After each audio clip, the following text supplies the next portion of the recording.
The battlefield had gone quiet. Only the crackle of fires and the cold wind whispered across the valley.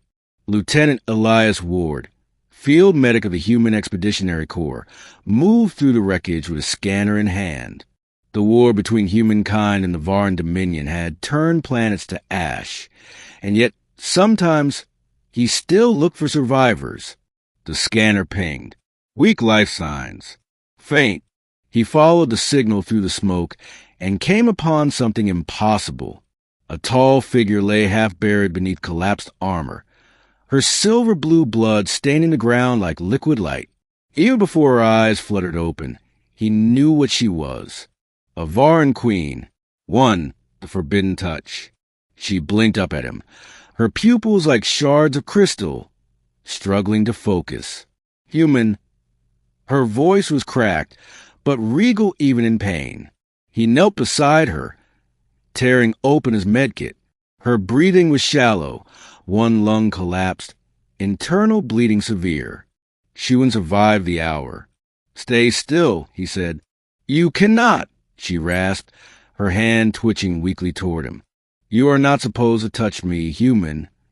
He ignored her words and pressed a healing seal to her chest. The med gel hissed, glowing faintly as it fused to her alien skin. "Then you can report me when you wake up," he murmured. Her eyes widened. No human had ever defied the ancient interspecies taboo. To touch a Varan queen was to invite death. Yet here he was, steady hands working to save her life. "Why do you help me?" she whispered. "Because you're alive," he said. "And that's reason enough." 2. The queen who fell from the sky. When she awoke again, she was in the remains of an old outpost. A storm raged outside, but the human sat beside a flickering heater, cleaning the soot from his gloves. "You should have left me," she said quietly. He looked up. "Would you have done that to one of mine?" "Yes." "Then I guess we're different." For a long moment, she said nothing. The light from the heater danced over her silver armor, broken and blood-stained. Her face was almost human, save for the faint lines of light that traced beneath her skin, pulsing like veins of stars. "Your people burned my world," she said. "And yours burned mine," he replied. "Maybe it's time someone stopped the fire." She studied him, as though he were the first human she'd ever truly seen. 3. The long night. Hours passed. He changed her bandages and checked her vitals, careful yet unafraid. When he offered her water, she hesitated before taking it. Their hands brushed, and a strange current of warmth passed between them. "You are unafraid of me," she murmured. "Should I be? I am a queen of the Varan. My kind commands armies. And right now you're my patient," he said softly. She gave a faint, breathless laugh, the first sound of life since the battle. 4. Names across the divide. "What do they call you?" she asked. "Elias," he said. "And you?" "Varial." He nodded.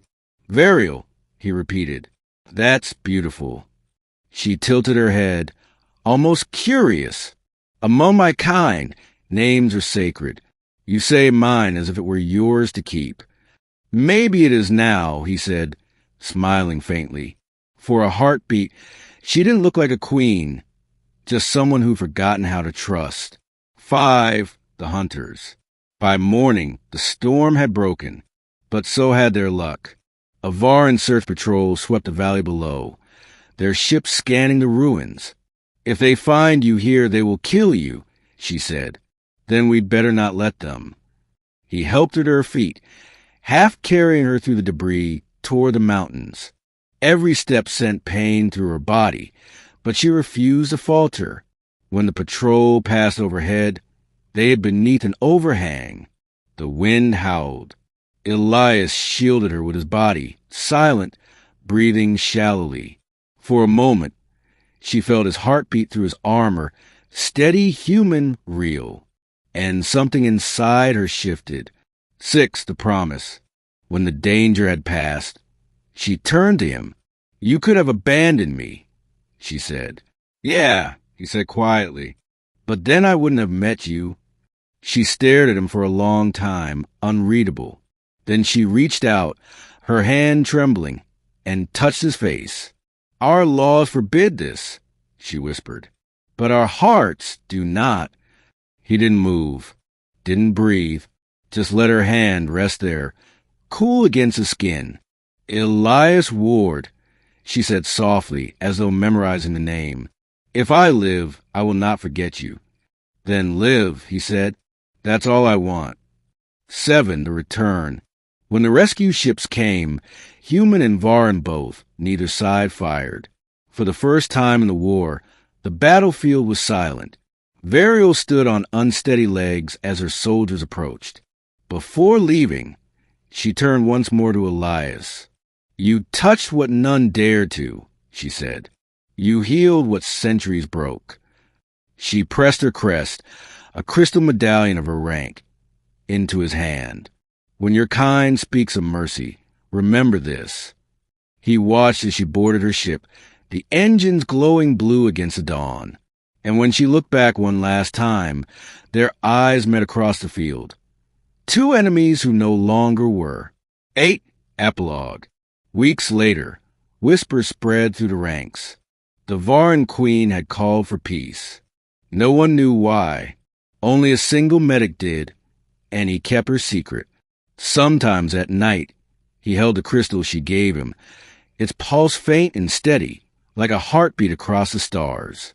And somewhere far away, a queen stood beneath alien skies, tracing her fingers over a scar on her chest and whispering a forbidden word. Elias,